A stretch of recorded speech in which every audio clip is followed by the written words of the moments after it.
체온이 너무 낮아서 조금만 더 늦었다면 It's okay, 생명이 it's okay. 위험했어요. 의사가 We're doing 심각한 everything we 표정으로 춘자에게 말했어요. 곧바로 동수가 깨어나 It's 멍한 okay, it's 표정으로 물었어요. We're doing 내가 everything we 왜 can. 병원에 있지? 집을 나갔다고?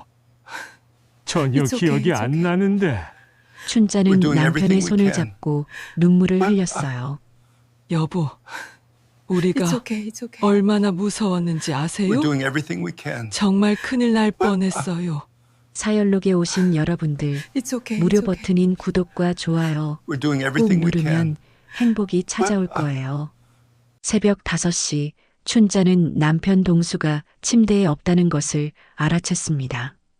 화들짝 놀라 일어나 침실을 둘러봤지만 동수의 모습은 어디에도 보이지 않았어요. 화장실, 거실, 부엌까지 집안 곳곳을 뒤져봐도 동수는 없었습니다. 춘자의 가슴이 두근거리기 시작했어요. 이런 일이 벌써 3번째였거든요. 지난주에도 동수는 새벽에 집을 나갔다가 동네 편의점 앞에서 멍하니 서 있다 발견됐었어요. 그때도 춘자는 온 동네를 헤매며 동수를 찾아다녔죠. 동수에게 물어봐도 왜 나갔는지 기억하지 못했습니다. 그저 어디론가 가야 할 것 같았다는 애매한 대답만 할 뿐이었어요. 춘자는 급히 옷을 걸치고 슬리퍼를 신었습니다.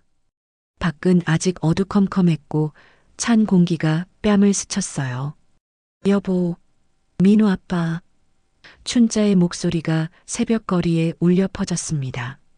마음은 점점 조급해지고 불안감이 가슴 깊숙이 파고들었어요. 동네 골목길을 돌아다니며 동수를 찾았지만 허사였습니다. 혹시나 해서 경찰서에 전화를 걸었어요. 다행히 동수가 그곳에 보호되어 있다는 연락을 받았죠. 춘자는 안도의 한숨을 내쉬며 급히 경찰서로 향했습니다. 경찰서 대기실에 앉아 있는 동수의 모습은 처참했어요. 줄무늬 잠옷 차림에 맨발로 앉아 있는 모습이 마치 길을 잃은 아이 같았습니다. 동수의 발가락은 차가운 아스팔트 때문에 빨갛게 얼어 있었어요. 할머니, 오셨네요. 젊은 경찰관이 춘자에게 다가왔습니다. 할아버지가 새벽 4시쯤부터 동네를 배회하시더라고요. 신고를 받고 출동했는데 집 주소를 물어봐도 제대로 대답을 못 하시고 계속 어디론가 가야 한다고만 하시더라고요. 춘자는 부끄러움과 미안함이 뒤섞인 마음으로 고개를 숙였어요. 죄송합니다. 요즘 좀 그런 일이 자주 생겨서요. 병원에는 다녀오셨나요? 이런 증상이 반복되면 전문의 상담을 받아보시는 게 좋을 것 같은데요. 경찰관의 말에 춘자는 더욱 마음이 무거워졌습니다. 이미 마음 한구석에서는 알고 있었어요. 동수의 행동 변화가 단순한 노화가 아니라는 것을 말이에요. 집으로 돌아오는 길, 동수는 춘자의 손을 잡고 말했어요. 춘자야, 나 왜 여기 있지? 집에 가야 하는데. 여보, 우리 지금 집에 가고 있어요. 춘자가 다정하게 대답했지만 동수는 고개를 갸우뚱했어요. 집에 도착하자마자 동수는 마치 아무 일도 없었다는 듯 평범하게 물었습니다. 춘자야, 밥 언제 먹어? 배고프네. 방금 전까지 길을 잃고 헤매던 남편이 지금은 멀쩡한 모습으로 식탁에 앉아 있으니 춘자의 가슴이 먹먹해졌어요. 아침을 준비하면서 춘자는 최근 며칠간의 일들을 떠올렸습니다. 며칠 전에는 가스레인지를 켜놓고 깜빡 잊기도 했고 같은 질문을 하루에 10번도 넘게 반복하기도 했어요. 어제는 손녀 이름을 기억하지 못해 저 아이가 누구지? 라고 물었던 일도 있었죠. 여보, 오늘 병원에 가봐요. 춘자가 조심스럽게 말을 꺼냈습니다. 왜? 나 아픈 데 없는데. 동수가 의아한 표정으로 반문했어요. 그냥 건강검진 받으러 가는 거예요. 나이 들면 정기적으로 체크해봐야 하잖아요. 춘자는 더 이상 혼자 고민할 수 없다고 판단했어요. 오후에 동수를 데리고 근처 종합병원 신경과를 찾았습니다. 대기실에서 기다리는 동안 춘자의 마음은 복잡했어요. 한편으로는 확실한 진단을 받고 싶었지만 다른 한편으로는 최악의 결과를 듣게 될까봐 두려웠습니다. 동수 할아버지, 들어오세요. 간호사의 호명에 춘자와 동수가 진료실로 들어갔어요. 의사는 동수에게 여러 질문을 했습니다. 오늘이 몇 월 며칠인지 아세요? 대통령이 누구인지 기억하시나요? 100에서 7을 빼면 얼마죠? 동수는 대부분의 질문에 제대로 대답하지 못했어요. 그 후 인지능력 검사, 뇌 MRI 촬영 등 여러 검사가 이어졌습니다. 춘자와 동수는 불안한 마음으로 결과를 기다렸죠. 검사 결과가 나오기까지 일주일이 걸렸어요. 재진날 의사는 심각한 표정으로 검사 결과를 설명했습니다. 검사 결과를 말씀드리겠습니다. 초기 치매로 진단됩니다. 알츠하이머병의 초기 단계로 보이며 앞으로 증상이 점진적으로 진행될 가능성이 높습니다. 춘자는 머리가 하얗게 변하는 느낌이었어요. 예상은 했지만 막상 의사의 입에서 나오는 진단명을 들으니 현실이 되어버렸습니다. 옆에 앉은 동수는 의사의 말을 제대로 이해하지 못하는 듯 멍하니 앉아 있었어요. 그래서 앞으로 어떻게 해야 하나요? 춘자가 떨리는 목소리로 물었습니다. 현재 단계에서는 약물 치료와 함께 생활 패턴 관리가 중요합니다. 규칙적인 생활, 적절한 운동, 사회적 활동 유지가 도움이 돼요. 무엇보다 가족들의 도움이 절대적으로 필요합니다. 혼자 두시면 안전사고 위험이 크고 증상 악화 속도도 빨라질 수 있어요. 집으로 돌아온 춘자는 무거운 마음으로 자녀들에게 연락했습니다. 아들 민호와 딸 수진에게 아버지의 상태를 알려야 했어요. 전화를 받은 민호는 놀라며 말했습니다. 엄마, 정말이에요? 아버지가 치매라고요? 그럼 이제 어떻게 해야 해요? 의사가 가족들 도움이 필요하다고 하더라. 너희들이 와서 이야기 좀 해야겠어. 이틀 후 주말, 민호와 수진이 집에 모였습니다. 거실에 둘러앉은 가족들의 표정은 모두 무거웠어요. 동수는 자신에 대한 이야기가 오가는 줄 모르고 여전히 텔레비전 뉴스만 바라보고 있었습니다. 민호가 조심스럽게 입을 열었어요. 엄마, 솔직히 현실적으로 생각해 봐야 해요. 아버지를 엄마 혼자서 돌보기에는 너무 힘들잖아요. 밤에도 나가시고 가스불 같은 것도 위험하고 이제는 전문 요양시설을 알아봐야 하는 거 아닌가요? 수진이 벌떡 일어나며 격하게 반박했습니다. 오빠, 아빠를 돈으로만 따지지 마요. 요양원에 보낸다고 해서 문제가 해결되는 게 아니에요. 아빠는 여전히 우리 가족이잖아요. 엄마가 혼자 힘들어도 제가 자주 와서 도울게요. 수진아, 너도 직장 있고 가정 있잖아. 매일 올 수 있어? 현실을 봐야 해. 춘자는 자녀들 사이에서 마음이 복잡했어요. 한편으로는 민호의 말이 현실적으로 맞다는 생각도 들었고 다른 한편으로는 수진의 마음도 충분히 이해가 됐습니다. 그렇게 오랫동안 함께 살아온 남편을 남의 손에 맡긴다는 것이 어떻게 쉬운 일이겠어요. 춘자의 마음속 깊은 곳에서 서글픈 감정이 밀려올랐습니다. 내 남편이 병자 취급받는 게 이렇게 서글플 줄이야. 평생을 함께한 동반자가 이제는 보호받아야 할 존재가 되어버린 현실을 받아들이기가 쉽지 않았어요. 그날 밤 춘자는 잠들지 못하고 동수의 잠든 얼굴을 바라봤습니다. 젊었을 때의 든든하던 어깨, 가족을 위해 열심히 일하던 그 따뜻한 손길들이 이제는 도움이 필요한 모습으로 변해 있었어요. 앞으로 어떤 선택을 해야 할지, 가족 모두가 행복할 수 있는 방법이 정말 있을지 춘자는 깊은 밤 고민에 빠져들었습니다. 일주일 후 민호가 두꺼운 서류 봉투를 들고 집에 나타났습니다.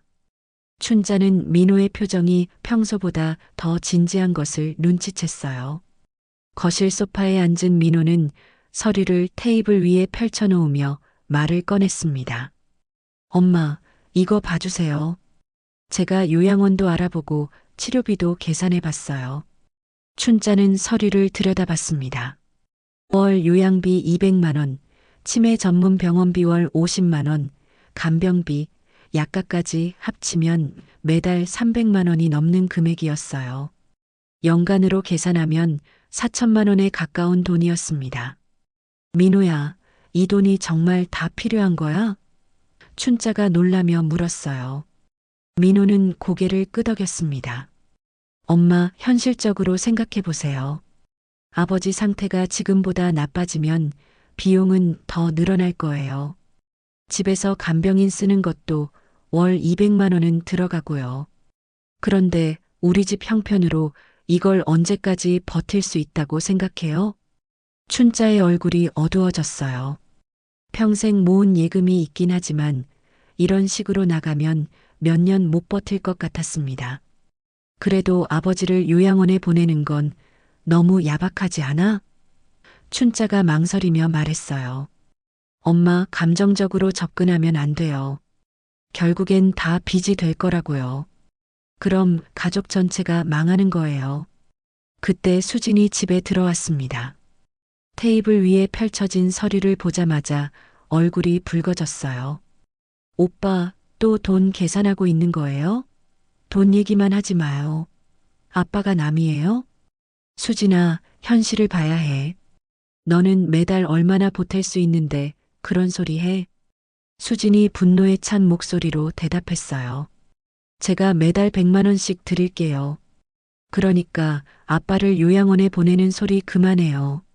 민호가 비웃듯 말했습니다. 100만 원? 그거 가지고 뭘 하겠다는 거야? 전체 비용의 3분의 1도 안 되잖아. 춘자는 두 자녀 사이에서 마음이 찢어지는 것 같았어요. 둘 다 나름대로 아버지를 생각하는 마음은 같은데 방법에서 이렇게 큰 차이를 보이니까요. 얘들아, 그만 싸워라. 아버지가 들으면 어떻게 생각하시겠어? 춘자가 제지했지만 두 남매의 갈등은 쉽게 가라앉지 않았어요. 그날 저녁 민호는 춘자와 단둘이 이야기를 나눴습니다. 동수가 일찍 잠자리에 든 후였어요. 엄마, 사실 제가 솔직히 말씀드릴 게 있어요. 민호의 표정이 심각해졌습니다. 무슨 소리야? 저도 지금 상황이 좋지 않아요. 작년에 사업 확장하면서 대출을 많이 받았는데 코로나 때문에 매출이 떨어져서 매달 이자만 1,000만 원씩 나가고 있어요. 춘자는 깜짝 놀랐어요. 그런 큰일을 왜 지금까지 말 안 했어? 부모님께 걱정 끼치고 싶지 않아서요. 그런데 솔직히 말씀드리면 아버지 치료비까지 감당하기가 쉽지 않아요. 제 사업이 망하면 저희 가족도 그리고 부모님도 모두 어려워져요. 춘자는 아들의 고백을 듣고 더욱 혼란스러워졌습니다. 민호가 계속 요양원 이야기를 하는 데에는 이런 속사정이 있었던 거예요. 그럼 어떻게 해야 한다는 거야? 엄마, 아버지 퇴직금 있잖아요. 그걸로 일단 급한 불은 끄고 아버지는 국가에서 지원하는 요양시설에 모셔야 해요. 그게 현실적인 방법이에요. 춘자의 가슴이 무너져 내리는 것 같았어요. 아들이 경제적 어려움까지 있다고 하니 상황이 더 복잡해진 거죠. 다음 날 아침 동수가 갑자기 이상한 말을 했어요. 춘자야, 내 돈 어디 갔어? 내가 평생 모은 퇴직금이 어디 있지? 춘자는 순간 숨이 막혔습니다. 동수의 퇴직금 이야기는 지금 상황에서 가장 민감한 부분이었거든요. 사실 그 돈의 상당 부분은 이미 민호의 사업 자금으로 들어간 상태였어요. 여보, 왜 갑자기 그런 소리를 해요? 은행에서 돈을 찾으려고 했는데 액수가 이상해. 분명히 더 많이 있었는데. 동수가 의심스러운 눈빛으로 춘자를 바라봤어요. 춘자는 당황했어요. 치매 초기라고 해서 모든 기억이 사라지는 건 아니었거든요. 특히 돈과 관련된 기억은 오래 남아있는 경우가 많다고 의사도 말했었어요. 그냥 착각이실 거예요. 나중에 같이 확인해봐요. 그날 오후 수진이 찾아왔을 때 춘자는 복잡한 심정으로 상황을 설명했어요. 수진아, 사실은 말이야. 내 오빠가 사업 때문에 어려움이 있대. 그래서 요양원 이야기를 자꾸 하는 것 같아. 수진의 얼굴이 굳어졌어요. 그래서요? 그게 아빠를 요양원에 보낼 이유가 돼요? 그런 게 아니라 우리도 현실적으로 생각해 봐야 하지 않을까 싶어서. 엄마도 오빠 편을 드시는 거예요? 수진의 목소리에 실망감이 가득했어요. 그런 게 아니야. 엄마도 어떻게 해야 할지 모르겠어. 내 오빠 말도 일리가 있고 너 말도 맞고. 수진이 한숨을 깊게 쉬며 말했어요. 엄마 아빠가 제정신일 때 우리한테 뭐라고 하셨는지 기억하세요? 집에서 가족들과 함께 늙어가고 싶다고 하셨잖아요. 그런 아빠를 이제 와서 요양원에 보낸다고요? 춘자의 가슴이 아팠어요. 수진의 말이 맞았거든요. 동수는 평생 가족을 위해 살아왔고 노년에는 가족과 함께 있고 싶다고 자주 말했었어요. 그날 저녁 식사 자리에서 동수가 또다시 퇴직금 이야기를 꺼냈어요. 민호야, 너 내 돈 뭔가 썼지? 솔직히 말해봐. 민호는 당황하며 시선을 피했어요. 아버지, 무슨 소리예요? 내가 바보인 줄 알아? 은행 잔고가 이상하다고. 식탁 위의 분위기가 순간 얼어붙었어요. 춘자와 수지는 긴장한 채로 두 사람을 바라봤습니다. 민호가 결국 고개를 숙이며 말했어요. 죄송해요, 아버지. 사업 자금이 급해서 나중에 꼭 갚을게요. 동수의 얼굴이 붉어졌어요. 그럼 그렇지. 내 돈을 허락도 없이 가져다 쓰고. 수진이 벌떡 일어나며 소리쳤어요. 뭐, 오빠가 아빠 퇴직금을 썼다고요? 그래놓고 아빠를 요양원에 보내자고 했던 거예요? 수진아, 상황이 복잡해서. 복잡하긴 뭐가 복잡해요. 아빠 돈 써놓고 이제 와서 부담스러우니까 요양원에 보내려는 거잖아요. 춘자는 가슴이 답답했어요. 가족이 이렇게 서로 상처를 주고받는 모습을 보는 것이 너무 괴로웠습니다. 그동안 숨겨왔던 문제들이 동수의 치매 진단을 계기로 모두 수면 위로 떠오르고 있었어요. 동수가 떨리는 목소리로 말했어요. 그럼 내가 이제 짐이구나. 돈도 다 써버리고 병까지 걸려서 가족한테 부담만 되는 거구나. 춘자의 눈가에 눈물이 맺혔어요. 남편의 상처받은 표정을 보니 마음이 찢어지는 것 같았습니다. 가족이 하나로 뭉쳐야 할 이 어려운 시기에 오히려 서로 멀어지고 있는 현실이 너무 슬펐어요. 그날 밤 춘자는 홀로 앉아 깊은 생각에 잠겼습니다. 과연 이 가족이 다시 하나가 될 수 있을까요? 동수의 치매와 경제적 어려움, 그리고 자녀들 간의 갈등까지 모든 것이 엉켜있는 상황에서 어떤 선택을 해야 할지 춘자는 답을 찾을 수 없었어요. 며칠 후 아침, 동수가 평소보다 일찍 일어나 거실에 앉아 있었습니다. 춘자가 부엌에서 아침을 준비하고 있는데 동수가 갑자기 큰 소리로 말했어요. 춘자야, 내 통장 어디 있어? 은행에 가서 내 돈이 얼마나 남아있는지 확인해 봐야겠어. 춘자는 손에 들고 있던 국자를 떨어뜨릴 뻔했어요. 동수의 목소리에는 평소와 다른 단호함이 있었습니다. 치매 초기라고는 하지만 자신의 재산에 대한 의심은 오히려 더 예민해진 것 같았어요. 여보, 아침부터 왜 그래요? 나중에 같이 가봐요. 아니야. 지금 당장 가야겠어. 뭔가 이상해. 내가 평생 모은 돈이 이렇게 적을 리가 없어. 동수는 옷을 갈아입고 현관문 쪽으로 향했어요. 춘자는 급히 따라가며 동수를 말렸습니다. 여보, 혼자 나가면 안 돼요. 제가 같이 갈게요. 결국 춘자는 동수와 함께 은행에 갔습니다. 창구 직원이 통장 정리를 해주면서 입출금 내역을 보여줬어요. 동수는 화면을 유심히 들여다보다가 갑자기 소리쳤습니다. 이게 뭐야? 작년에 3천만 원이 한 번에 나갔네? 누가 내 돈을 가져간 거야? 춘자의 얼굴이 창백해졌어요. 그 돈이 바로 민호의 사업 자금으로 나간 것이었거든요. 당시에는 동수도 동의했었지만 지금은 그 기억이 흐릿해진 상태였어요. 여보, 집에 가서 차근차근 얘기해봐요. 아니야. 지금 당장 민호한테 전화해. 내 돈을 왜 허락도 없이 가져갔는지 따져봐야겠어. 은행에서 나온 후 동수는 계속 흥분 상태였어요. 집에 도착하자마자 민호에게 전화를 걸었습니다. 민호야, 너 당장 집에 와. 할 말이 있어. 1시간 후 민호가 집에 나타났습니다. 동수는 민호를 보자마자 화를 냈어요. 너 내 돈 3천만 원 어디에 썼어? 내가 언제 그 돈 쓰라고 했어? 민호는 당황하며 춘자를 바라봤어요. 아버지, 작년에 사업 자금 필요하다고 말씀드렸을 때 허락해 주셨잖아요. 허락? 언제 허락했다는 거야? 나는 기억도 안 나는데. 춘자가 중간에 끼어들었어요. 여보, 정말로 그때 허락해 주셨어요.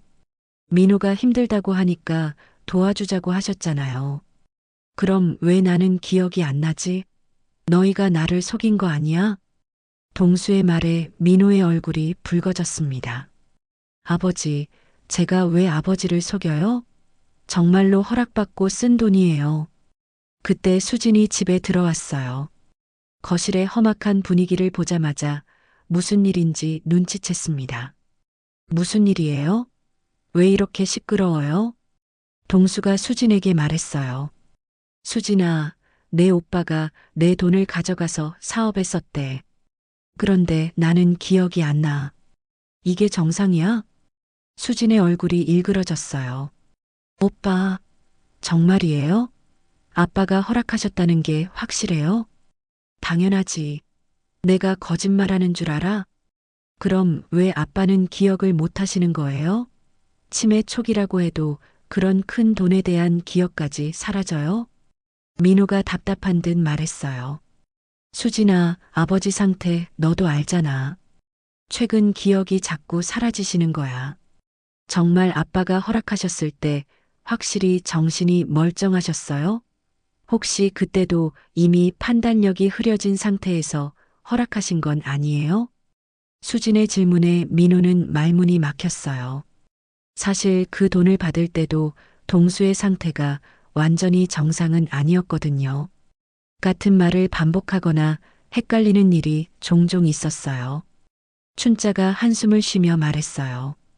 얘들아, 이미 지나간 일이야. 지금 와서 따져봤자 뭐해? 엄마, 지나간 일이라니요?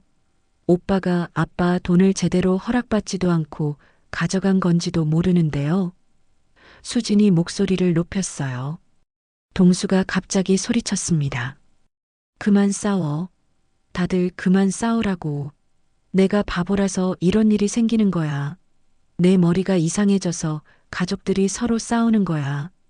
동수의 절규에 거실이 순간 조용해졌어요. 춘자의 눈에서 눈물이 흘러내렸습니다. 민호가 무릎을 꿇으며 말했어요.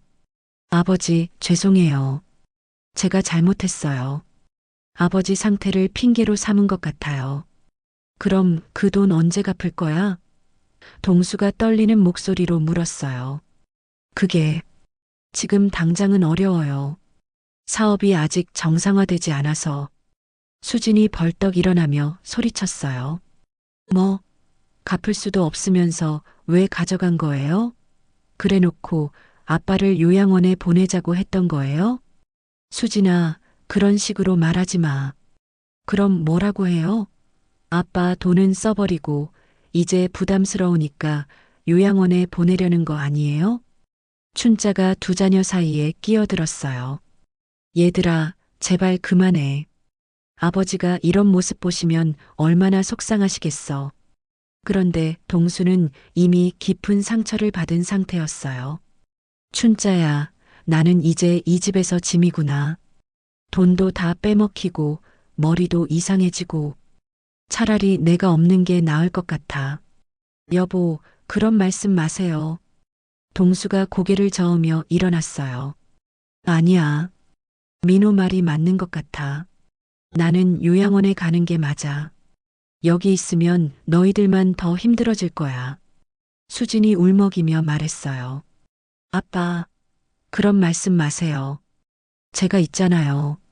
제가 아빠 모실게요. 수진아, 너도 내 가정이 있잖아. 엄마도 이제 나이가 들어서 나를 돌보기 힘들고 현실을 받아들여야 해. 민호가 조심스럽게 말했어요. 아버지, 정말 좋은 요양원을 알아봤어요. 거기는 치매 전문 시설이고 의료진도 잘 갖춰져 있어요. 춘자가 손사래를 쳤어요. 아직 그런 결정을 내릴 때가 아니야. 조금 더 생각해보자. 하지만 동수는 이미 마음을 정한 것 같았어요. 춘자야, 나도 바보가 아니야. 내 상태가 어떤지 알고 있어. 시간이 지날수록 더 심해질 거라는 것도 알고 가족들한테 부담 주기 전에 결정하는 게 맞는 것 같아. 그날 저녁 동수는 일찍 방으로 들어갔어요. 춘자와 두 자녀는 거실에서 무거운 대화를 나눴습니다. 수진이 눈물을 닦으며 말했어요. 엄마, 정말 아빠를 요양원에 보내실 거예요? 춘자는 대답하지 못했어요. 마음으로는 남편을 집에서 모시고 싶었지만 현실적인 어려움들이 너무 컸거든요. 민호가 조심스럽게 말했어요. 엄마, 아버지도 이해하시는 것 같은데 이게 모두를 위한 최선의 선택일 수도 있어요. 오빠, 어떻게 그런 말을 해요? 수진아, 감정적으로 생각하지 마. 아버지가 집에 계시면 엄마도 힘들고 만약 사고라도 나면 어떡해? 전문 시설에서 제대로 돌봄을 받으시는 게 아버지를 위한 길일 수도 있어. 춘자는 깊은 한숨을 쉬었어요. 어떤 선택을 하든 누군가는 상처받을 것 같았습니다. 가족이 하나 되어야 할 이 힘든 시기에 오히려 서로 멀어져 가고 있는 현실이 너무 괴로웠어요. 그날 밤 춘자는 잠들지 못하고 동수 곁에 누워 생각했습니다. 과연 어떤 것이 남편을 위한 진정한 사랑일까요? 집에서 함께 있는 것일까? 아니면 전문적인 돌봄을 받게 하는 것일까요? 답을 찾기가 너무 어려웠어요. 그 다음 날 저녁 온 가족이 거실에 모였습니다. 동수도 함께 앉았지만 표정이 어둡기만 했어요. 며칠 전 퇴직금 사건 이후로 동수는 평소보다 말수가 줄어들었고 가족들을 바라보는 시선도 어딘지 서먹해 보였습니다. 민호가 조심스럽게 입을 열었어요. 가족회의를 하자고 해서 모인 건데요. 아버지 앞으로의 일에 대해서 솔직하게 이야기해 봐야 할 것 같아요. 수진이 즉시 반발했습니다. 또 요양원 이야기 하려는 거죠? 전 절대 반대예요. 수진아, 일단 들어봐. 감정적으로 접근하면 안 된다니까. 춘자가 중재했어요. 얘들아, 아버지 앞에서 싸우지 마라. 차분히 이야기해보자. 민호는 미리 준비해온 자료를 꺼냈습니다. 현실적으로 계산해봤어요. 아버지를 집에서 모시려면 간병인 비용만 월 200만 원이에요. 거기에 치료비, 약값까지 합치면 월 300만 원은 들어가요. 1년이면 3,600만 원이죠. 수진이 벌떡 일어나며 소리쳤어요. 또 돈 얘기네요. 아빠를 돈으로 계산하지 마요. 그럼 너는 대안이 있어? 매달 300만 원씩 내가 낼 거야?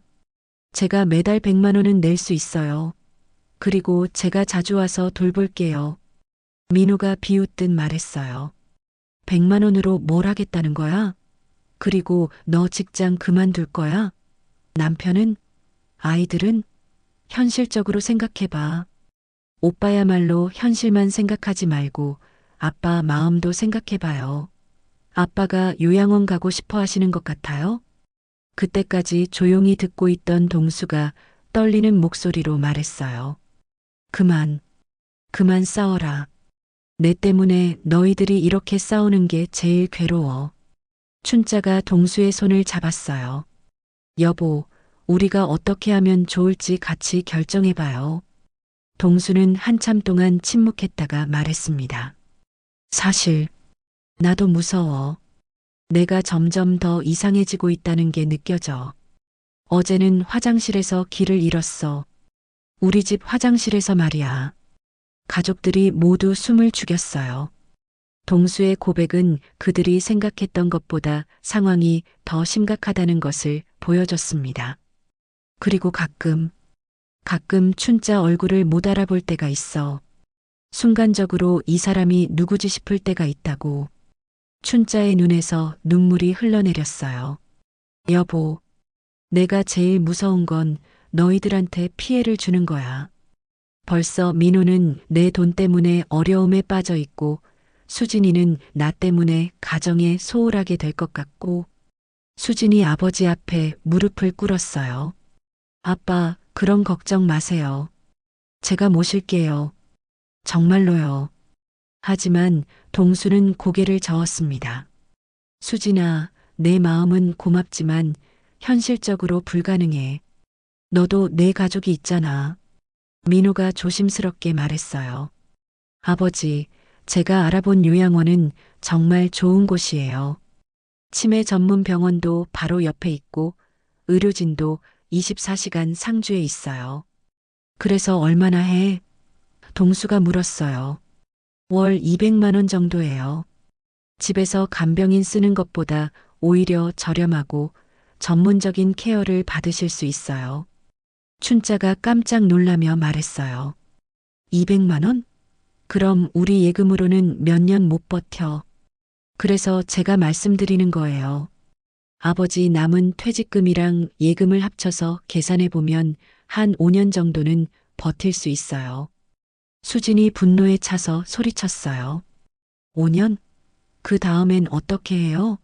아빠 돈 다 떨어지면 길거리에 버릴 거예요? 그때 가서 다시 생각해보지 뭐. 일단은 5년이라도. 오빠, 어떻게 그런 말을 해요? 아빠가 물건이에요? 동수가 갑자기 큰 소리로 외쳤습니다. 그만해. 다들 그만 싸우라고. 내가 없으면 되는 거야. 내가 사라지면 모든 문제가 해결되는 거 아니야. 거실이 순간 조용해졌어요. 동수의 절규에 모든 사람이 충격을 받았습니다. 춘자가 급히 동수를 안으며 말했어요.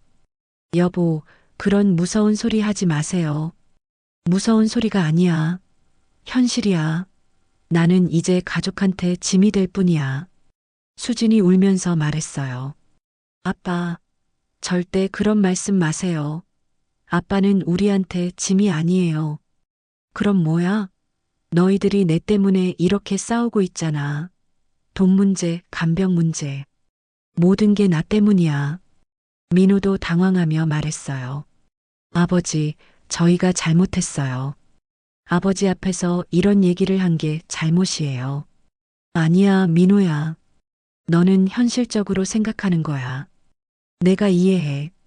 가족을 위해서라면 어쩔 수 없는 선택이야. 동수는 잠시 숨을 고르더니 계속 말했어요. 사실 나도 생각해봤어. 내가 점점 더 이상해지고 있다는 걸 느끼고 있거든. 어제는 민호를 보고 누구냐고 물어봤잖아. 민호의 얼굴이 어두워졌어요. 어제 아버지가 자신을 알아보지 못했을 때의 충격이 아직도 생생했거든요. 그리고 며칠 전에는 춘자한테 아가씨, 여기가 어디죠? 라고 물어봤어. 50년을 함께 산 아내를 모르겠다는 거야. 춘자가 흐느끼며 말했어요. 여보, 그런 건 일시적인 거예요. 금방 저를 알아보셨잖아요. 지금은 일시적이지만 나중에는 어떻게 될지 몰라. 의사도 점점 심해질 거라고 했잖아. 동수는 가족들을 차례로 바라보며 말했어요. 그래서 나는 민호 말이 맞다고 생각해. 요양원에 가는 게 모두를 위해 좋을 것 같아. 수진이 바닥에 주저앉으며 울었어요. 안 돼요. 아빠, 우리가 모실게요.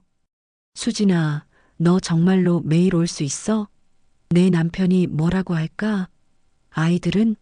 너도 결국은 지칠 거야. 춘자가 남편의 어깨를 감싸며 말했어요. 여보, 성급하게 결정하지 말아요. 조금 더 생각해봐요. 춘자야, 현실을 봐야 해. 우리 나이도 있고, 경제적으로도 힘들고, 이게 최선의 선택이야. 그날 밤 가족들은 각자 무거운 마음으로 집에 돌아갔습니다.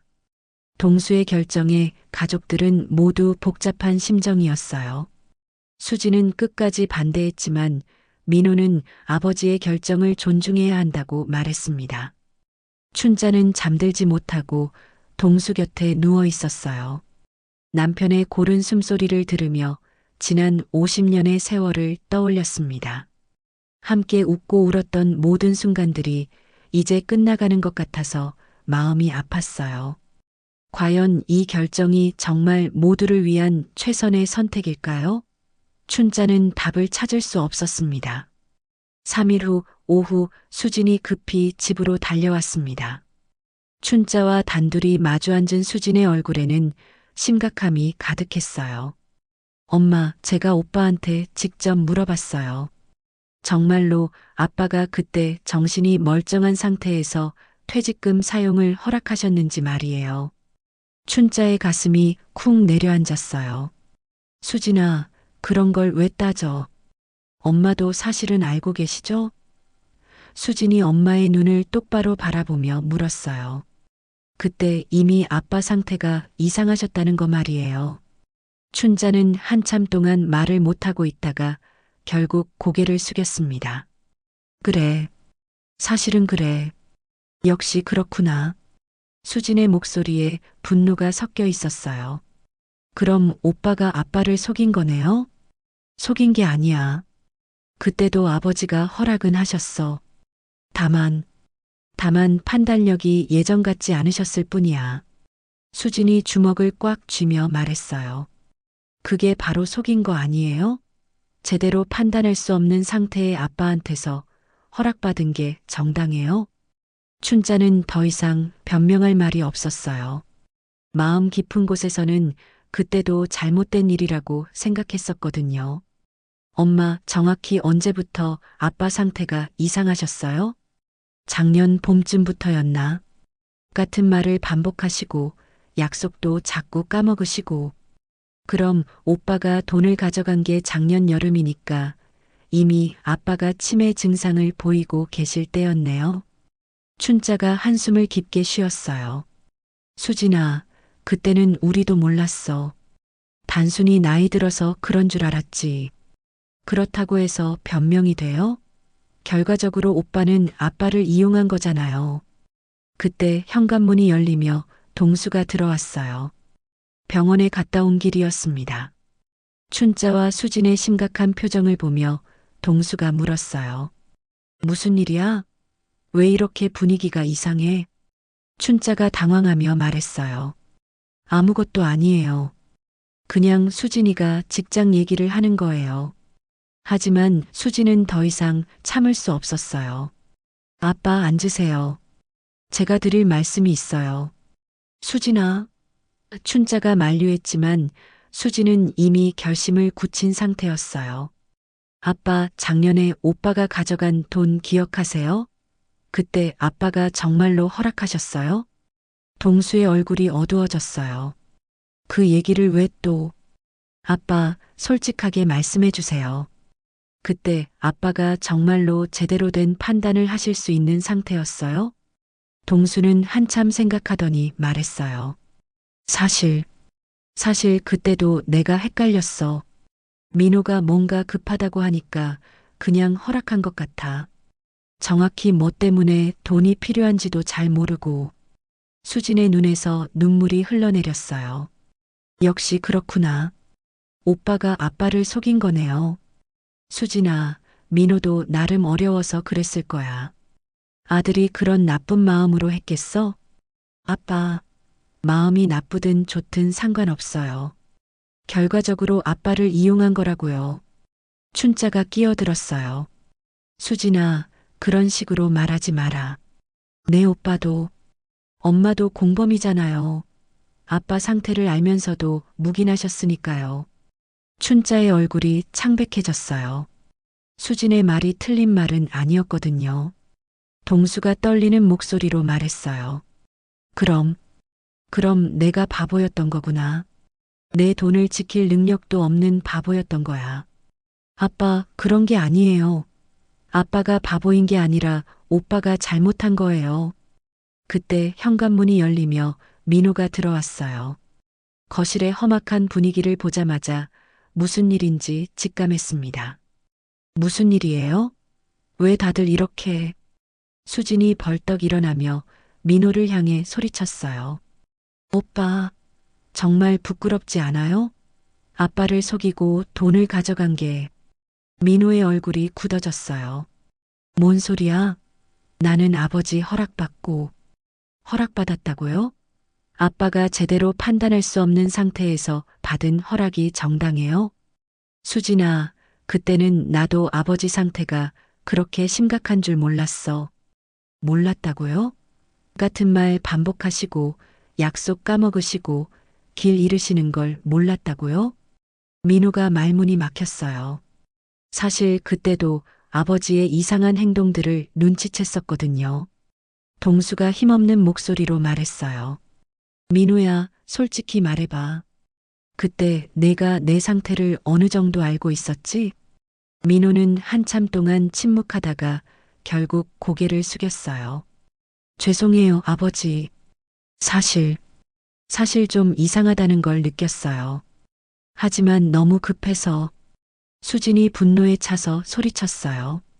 역시 알면서도 이용한 거네요. 수진아, 그런 식으로 말하지 마. 나도 살려고 발버둥 치는 거야. 그래서 아빠를 이용해도 된다는 거예요? 그래 놓고 이제 와서 아빠를 요양원에 보내자고 하는 거예요?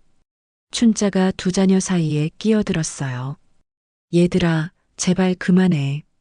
아버지 앞에서 이런 식으로 싸우지 마라. 하지만 이미 상황은 돌이킬 수 없을 만큼 악화된 상태였어요. 동수가 갑자기 일어나더니 큰 소리로 외쳤습니다. 그만해. 다들 그만 싸우라고. 나 때문에 이렇게 싸우는 게 제일 괴로워. 거실이 순간 조용해졌어요. 동수가 떨리는 목소리로 계속 말했어요. 민호야, 내가 내 돈을 가져간 건 이해해. 내가 어려워서 그랬을 거야.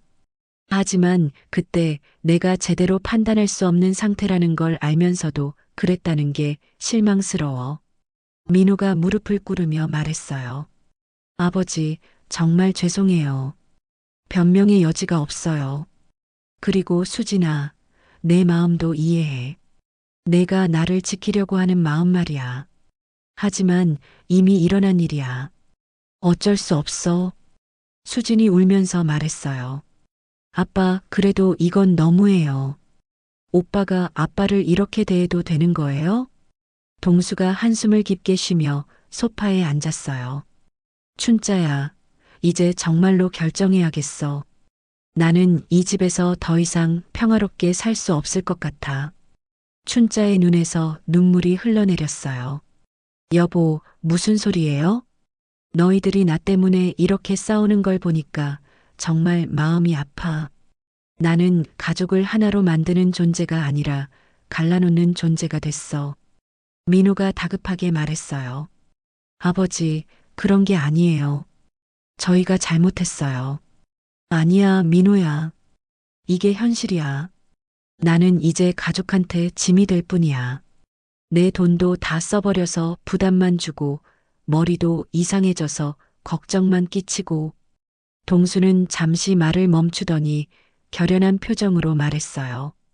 그래서 나는 결정했어. 요양원에 가겠어. 그게 모두를 위해 좋을 것 같아. 수진이 아버지 앞에 무릎을 꿇으며 울었어요.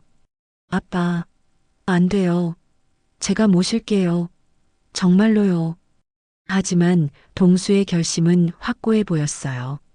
가족 간의 갈등과 자신의 상태 악화를 지켜보면서 내린 결론이었습니다. 그날 밤 춘자는 잠들지 못하고 남편의 잠든 얼굴을 바라봤어요. 과연 이 모든 것이 어떻게 해결될 수 있을까요? 가족의 상처는 치유될 수 있을까요? 춘자는 깊은 절망감에 빠져들었습니다. 그날 밤 새벽 2시경 춘자는 잠결에 침실 문이 열리는 소리를 들었습니다. 동수가 조용히 일어나 어디론가 가는 것 같았어요. 춘자는 처음에는 화장실에 가는 줄 알고 계속 누워 있었습니다. 하지만 10분이 지나도 동수가 돌아오지 않자 걱정이 되기 시작했어요. 춘자는 조용히 일어나 집안을 살펴봤습니다. 화장실, 거실, 부엌 어디에도 동수의 모습은 보이지 않았어요. 현관을 확인해 보니 동수의 신발이 없었습니다. 춘자의 가슴이 두근거리기 시작했어요. 급히 옷을 걸치고 밖으로 나갔지만 캄캄한 새벽 거리에는 아무도 보이지 않았습니다. 여보, 민호 아빠. 춘자는 목이 터져라 소리쳤지만 대답은 없었어요. 비까지 내리기 시작해서 상황은 더욱 심각해졌습니다. 춘자는 우산도 없이 빗속을 헤매며 동수를 찾아다녔어요. 동네 편의점, 공원, 버스 정류장까지 모든 곳을 다 뒤져봤지만 동수는 어디에도 없었습니다. 춘자의 옷은 비에 흠뻑 젖었고 온몸이 추위에 떨리고 있었어요. 춘자는 휴대폰으로 민호와 수진에게 연락했습니다. 얘들아, 아버지가 또 집을 나가셨어. 새벽부터 비까지 내리고 있어. 빨리 와서 같이 찾아줘. 30분 후 민호와 수진이 각각 차를 몰고 왔어요. 세 사람은 동네를 나누어 돌아다니며 동수를 찾았습니다. 민호는 차로 큰 길가를 돌았고 수진은 도보로 골목길을 수색했어요. 춘자는 동수가 자주 가던 산책로 쪽을 확인했습니다. 1시간이 지나도 동수는 보이지 않았어요. 비는 점점 더 세게 내리고 있었고 기온도 떨어지고 있었습니다. 춘자는 불안감에 떨면서 경찰서에 신고했습니다. 혹시 치매 환자를 보호하고 계신가요? 저희 남편이 새벽 2시쯤 집을 나갔는데 지금까지 안 돌아왔어요. 비도 내리고 있어서 정말 걱정돼요. 경찰서에서는 아직 신고된 사람이 없다고 했어요. 춘자와 자녀들은 더욱 넓은 범위로 수색을 확대했습니다. 경찰관들도 출동해서 함께 찾아주기 시작했어요. 새벽 5시경 수진이 전화를 걸어왔어요. 엄마, 아빠 찾았어요. 지금 119 불러요. 빨리 오세요. 춘자와 민호는 급히 수진이 있는 곳으로 달려갔습니다. 동네에서 조금 떨어진 천변 산책로였어요. 동수는 나무 밑 벤치에 앉아 있었는데 비에 흠뻑 젖은 채로 의식을 잃고 있었습니다. 여보, 여보. 춘자가 동수를 흔들어 깨웠지만 반응이 없었어요. 동수의 입술은 파랗게 변해 있었고 온몸이 차갑게 식어 있었습니다. 3시간 넘게 비를 맞으며 앉아 있었던 거죠. 수진이 119에 신고하며 말했어요. 환자가 치매 환자이고 새벽부터 실종됐다가 지금 발견됐는데 의식이 없어요. 비를 몇 시간째 맞고 있었어요. 곧 구급차가 도착했고 응급실로 이송됐습니다. 응급실에서 의료진들이 분주하게 동수를 돌봤어요. 체온을 올리고 수액을 놓으며 응급처치를 했습니다. 1시간 후 의사가 가족들을 불렀어요. 환자분이 심한 저체온증과 탈수 증상을 보이고 계십니다. 체온이 33도까지 떨어져서 생명이 위험한 상황이었어요. 다행히 지금은 안정을 찾았지만 몇 시간 더 늦었다면 정말 큰일 날 뻔했습니다. 춘자가 떨리는 목소리로 물었어요. 앞으로 어떻게 해야 하나요? 이런 일이 또 생기면 어떡해요? 솔직히 말씀드리면 지금 상태로는 절대 혼자 두시면 안 됩니다. 24시간 누군가 지켜봐야 해요. 치매 환자의 배회 증상은 예측하기 어렵고 이런 일이 반복되면 정말 큰 사고로 이어질 수 있어요. 민호가 의사에게 물었습니다. 그럼 집에서 돌보는 게 현실적으로 한계가 있는 건가요? 가족이 24시간 감시할 수는 없잖아요. 특히 밤 시간에는 더욱 어려워요. 치매 전문 시설에서 체계적인 관리를 받으시는 게 환자 안전을 위해서도 가족을 위해서도 좋을 것 같습니다. 병실에서 깨어난 동수는 자신이 왜 여기 있는지 전혀 기억하지 못했어요. 내가 왜 병원에 있지? 아픈 데도 없는데. 여기가 어디야? 춘자가 남편의 손을 잡으며 눈물을 흘리며 말했어요. 여보, 새벽에 집을 나가셔서 우리가 얼마나 걱정했는지 아세요? 비까지 맞으시고 의식을 잃으셨어요. 집을 나갔다고? 언제? 나는 그냥 잠들었는데. 몇 시간 전이에요. 새벽 2시쯤 집을 나가셔서 5시에 발견됐어요. 동수는 전혀 기억하지 못하는 표정이었어요. 정말? 내가 그랬나? 왜 나갔지? 어디 갈 일이 있었나? 수진이 눈물을 참지 못하며 말했어요. 아빠, 정말 무서웠어요. 혹시 큰 사고라도 날까봐. 강이라도 빠지시면 어떡하나 싶어서. 동수는 자신의 행동에 대해 전혀 기억하지 못하는 상태였습니다. 이런 모습을 보니 가족들은 더욱 심각성을 느꼈어요. 특히 춘자는 충격이 컸습니다. 50년을 함께 산 남편이 이렇게 변해가는 모습을 보는 것이 견디기 힘들었어요. 이틀 후, 동수가 퇴원한 후 가족들은 다시 거실에 모였습니다. 어젯밤 일로 인해 모든 사람의 생각이 완전히 바뀐 것 같았어요. 민호가 조심스럽게 말을 꺼냈어요. 의사 말씀 들으셨죠? 이제 정말로 전문적인 도움 없이는 안전을 보장할 수 없을 것 같아요. 수진도 이번에는 강하게 반박하지 않았어요. 아버지가 생명의 위험에 처한 모습을 직접 본 후 생각이 많이 달라졌거든요. 그래도 아빠를 낯선 곳에 혼자 보낸다는 게 마음이 아파요. 춘자가 깊은 한숨을 쉬며 말했어요. 나도 똑같은 마음이야. 하지만 이번 일을 겪고 보니 정말 무서워. 다음에는 정말 큰 사고가 날 수도 있어. 동수가 힘없는 목소리로 입을 열었어요. 나도 정말 무서웠어. 내가 언제 집을 나갔는지, 왜 나갔는지 전혀 기억이 안 나거든. 만약 정말 큰 사고가 났다면 너희들이 얼마나 힘들었을까. 가족들은 모두 무거운 침묵에 빠졌어요. 현실을 받아들여야 하는 순간이 온 것 같았습니다. 동수가 다시 말했어요. 춘자야, 나 혼자 있을 때 무슨 일을 할지 내가 통제할 수 없어. 그게 제일 무서워.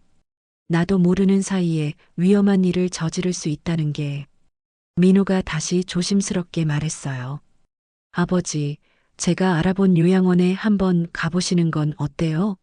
일단 어떤 곳인지 둘러보시고 천천히 결정하시는 거죠.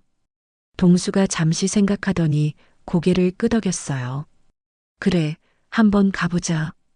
이대로는 안 되니까. 어떤 곳인지 궁금하기도 하고. 춘자는 여전히 망설였지만 남편의 안전을 생각하면 다른 선택이 없어 보였어요. 이번 일이 가족 모두에게 큰 충격이었거든요. 다음 주 화요일 가족들은 함께 요양원을 방문했습니다.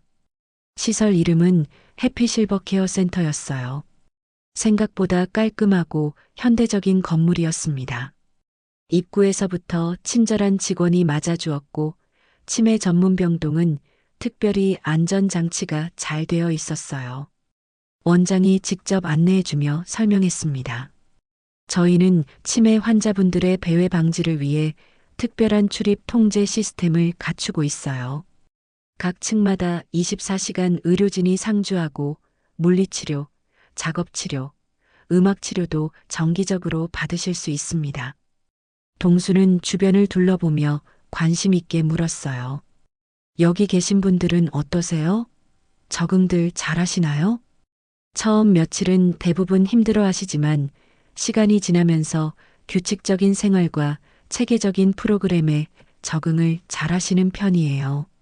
무엇보다 안전한 환경에서 전문적인 돌봄을 받으실 수 있다는 게 장점이죠. 식당에서는 다른 어르신들이 점심 식사를 하고 계셨어요. 대부분 조용히 식사를 하고 계셨지만 몇 분은 간병사의 도움을 받고 계셨습니다. 동수는 그 모습을 유심히 지켜봤어요. 저분들도 다 치매 환자분들이신가요? 네, 2층은 치매 전문 병동이에요. 증상 정도에 따라 방을 배정해드리고 개별 맞춤 케어를 제공합니다. 개인실도 보여주었는데 생각보다 아늑했어요. 침대, 옷장, 작은 테이블이 있었고 창밖으로는 정원이 보였습니다. 면회는 언제든 가능한가요? 춘자가 물었어요. 네, 오전 10시부터 오후 8시까지는 언제든 면회 가능합니다. 가족분들이 자주 오시는 것도 환자에게 도움이 돼요. 요양원 견학을 마치고 가족들은 근처 카페에 앉았어요. 모두의 표정이 복잡했습니다. 동수가 먼저 말을 꺼냈습니다. 생각보다 나쁘지 않네. 깨끗하고 직원들도 친절하고 무엇보다 안전해 보여. 춘자가 여전히 망설이며 물었어요. 여보, 정말 괜찮겠어요? 낯선 곳에서 혼자. 춘자야, 혼자가 아니야. 전문가들이 돌봐주잖아. 그리고 너희들도 자주 올 거고. 수진이 눈물을 참으며 말했어요. 아빠, 그래도 집이 제일 좋으실 텐데. 수진아, 집이 좋긴 하지만 현실을 봐야 해. 이번에 실종됐을 때 너희들이 얼마나 고생했는지 내가 다 봤어. 그런 일이 또 생기면 안 되잖아. 민호가 조심스럽게 말했어요. 아버지, 그럼 언제쯤 입소를 하실까요? 동수는 잠시 생각하더니 대답했어요. 빨리 하는 게 좋겠어. 미루면 미룰수록 더 힘들어질 것 같아. 다음 주 금요일 어떨까? 춘자는 아직 마음의 준비가 되지 않았지만 남편의 결정을 존중하기로 했어요. 하지만 가슴 한구석이 무너져 내리는 느낌이었습니다. 집으로 돌아온 후 동수는 자신의 물건들을 정리하기 시작했어요. 50년 동안 모아온 추억들이 담긴 물건들을 하나씩 꺼내보며 정리했습니다. 이 사진들은 가져가야겠어. 너희들 어렸을 때 사진, 결혼 사진. 춘자가 옆에서 함께 정리를 도우며 눈물을 참았어요. 여보, 이 넥타이도 가져가세요. 제가 첫 월급으로 사드린 거잖아요. 아, 맞다. 이것도 가져가야지. 그런데 정리를 하던 중 동수가 갑자기 멈춰 섰어요. 춘자야, 이게 뭐였지? 손에 들고 있는 것은 춘자가 선물한 시계였어요. 춘자의 가슴이 철렁했어요. 여보, 그거 제가 결혼 20주년 때 선물한 시계예요. 아, 그랬구나. 기억이 잘 안 나네. 이런 일들이 점점 늘어나고 있었어요. 동수의 기억 속에서 소중한 추억들이 하나씩 사라져가고 있었습니다. 입소를 며칠 앞둔 목요일 저녁, 민호가 춘자에게 조심스럽게 말했어요. 엄마, 사실 제가 말씀드릴 게 있어요. 무슨 일이야? 민호는 한참 망설이다가 입을 열었어요. 아버지, 퇴직금 문제 말인데요. 제가 정말 잘못했어요. 그때 아버지 상태를 알면서도 돈을 받았다는 게. 춘자가 한숨을 쉬며 말했어요. 이미 지난 일이야. 지금 와서 후회해도 어쩔 수 없어. 하지만 제가 너무 이기적이었어요. 아버지를 위한다고 생각했지만 사실은 제 사업 때문이었어요. 민호는 눈물을 흘리며 계속 말했어요. 요양원비도 제가 부담하고 싶지만 지금 상황으로는 힘들어요. 정말 죄송해요. 춘자가 아들의 어깨를 두드리며 말했어요. 민호야, 내 마음은 알겠어. 하지만 지금은 아버지 생각만 하자. 돈 문제는 나중에 천천히 해결해보고. 엄마, 정말 죄송해요. 그날 밤 수진도 찾아왔어요. 엄마, 저도 말씀드릴 게 있어요. 수지는 눈물을 흘리며 말했어요. 제가 너무 감정적으로만 생각했어요. 아빠 안전보다 제 감정을 우선시했던 것 같아요. 수진아, 이번에 아빠가 실종됐을 때 정말 무서웠어요. 만약 정말 큰일이 났다면 그때서야 깨달았어요. 아빠를 진짜 사랑한다면 아빠 안전을 먼저 생각해야 한다는 걸. 춘자는 두 자녀가 모두 반성하는 모습을 보며 마음이 복잡했어요. 이제야 가족이 하나가 되어가는 느낌이었지만 너무 늦은 것 같았습니다. 입소 전날 밤 동수는 춘자에게 말했어요. 춘자야, 50년 동안 정말 고생 많았어.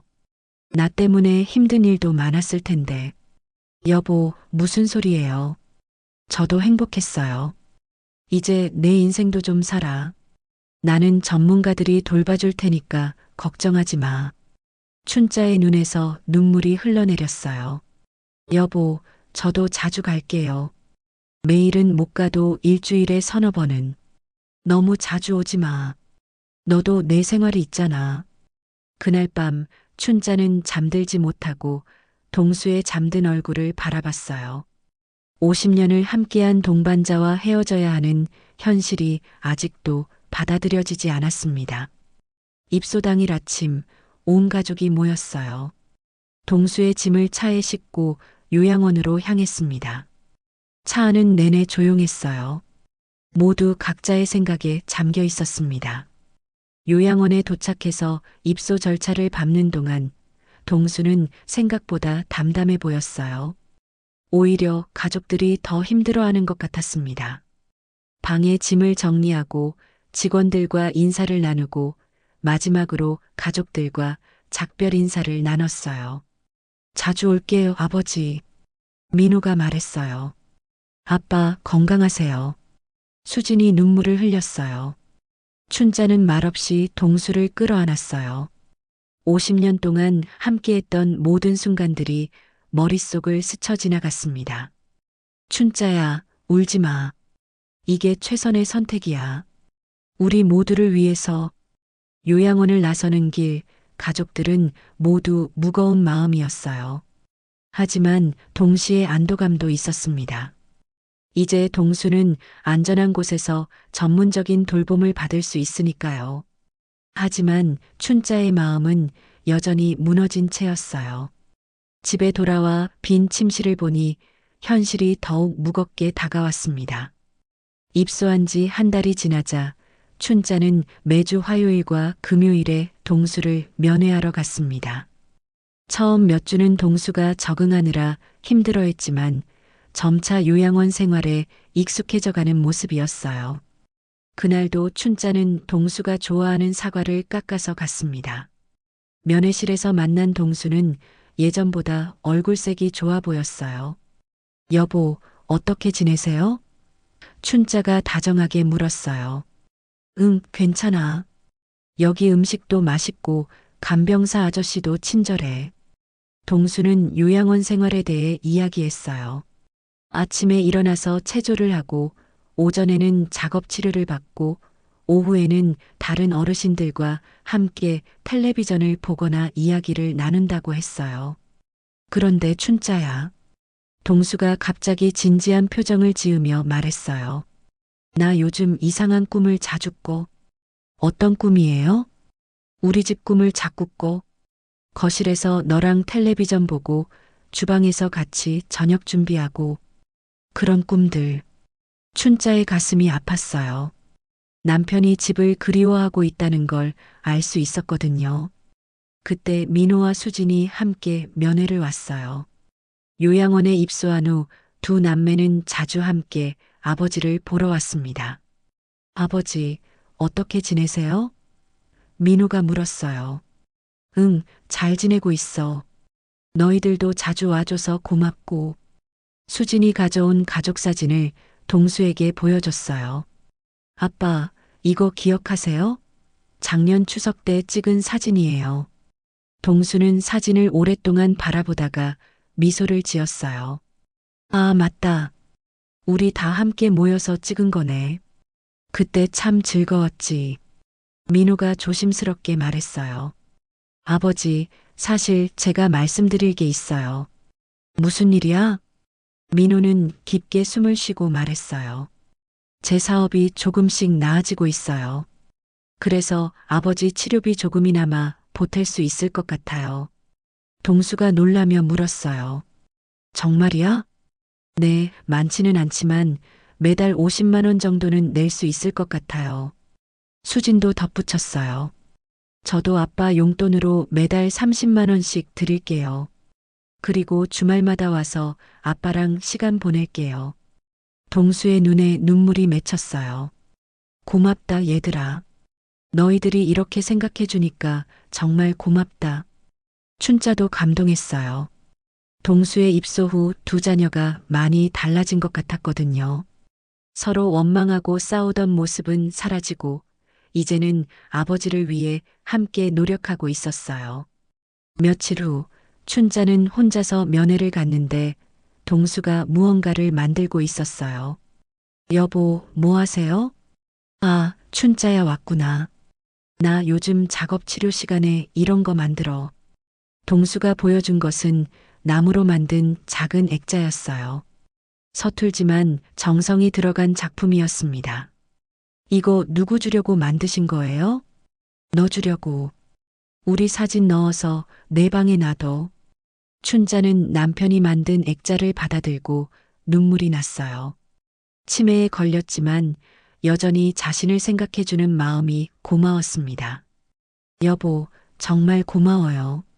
소중히 간직할게요. 그런데 동수가 갑자기 심각한 표정을 지으며 말했어요. 춘자야, 내가 부탁할 게 있어. 무엇이든 말씀하세요. 만약 내가 너를 완전히 못 알아보게 되면 너무 자주 오지 마.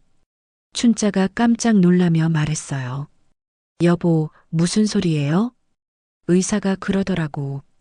내 병이 더 심해지면 가족들을 못 알아볼 수도 있대. 그때 내가 와서 상처받는 걸 보고 싶지 않아. 그래도 저는 와야죠.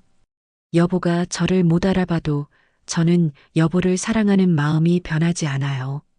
동수가 춘자의 손을 꼭 잡았어요. 춘자야, 나는 정말 행복했어. 너와 함께한 50년이 내 인생 최고의 선물이었어. 춘자도 남편의 손을 꼭 잡으며 대답했어요. 저도 마찬가지예요, 여보. 앞으로도 계속 함께해요. 한 달 더 지난 후 가족들은 특별한 계획을 세웠어요. 동수를 위해 요양원에서 작은 생일 파티를 열기로 한 거였습니다. 생일 당일 춘자와 민호, 수진이 함께 케이크와 선물을 들고 갔어요. 면회실을 예쁘게 꾸미고 동수가 좋아하는 음식들도 준비했습니다. 아버지, 생신 축하드려요. 민호와 수진이 함께 말했어요. 동수는 깜짝 놀라며 기뻐했어요. 어머, 이런 걸 언제 준비했어? 정말 고맙다. 가족들은 함께 케이크를 나누어 먹으며 이야기를 나눴어요. 동수는 예전 기억들을 하나씩 떠올리며 이야기했습니다. 민호가 처음 걸음마를 했을 때가 기억나네.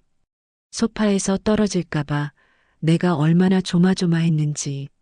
수진이는 말이 늦어서 걱정했는데 말을 시작하고 나니까 하루 종일 제잘제잘 떠들어댔지.